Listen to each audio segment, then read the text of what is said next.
А еще в Объятчево к сдаче после капитального ремонта готовятся сразу несколько домов, сообщает МинЖКХ региона. Многоквартирных по улице 1 мая обновляется фасад и кровля 2 деревянных зданий.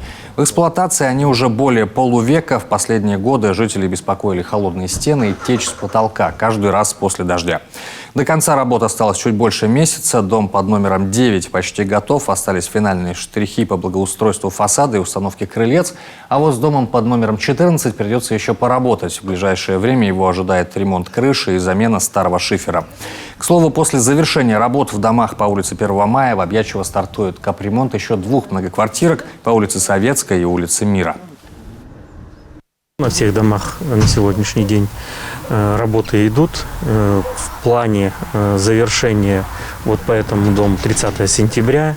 Подрядчик в настоящий момент заканчивает уже капитальный ремонт фундамента и впоследствии переходит на ремонт фасада.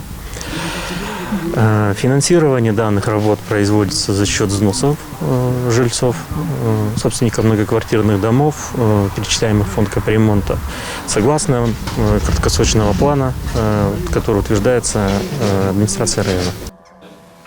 На сегодня в рамках программы капремонта в Коме работы завершены уже в 84 зданиях. В планах на 2020 провести строительно-монтажные работы минимум в 254 многоэтажках.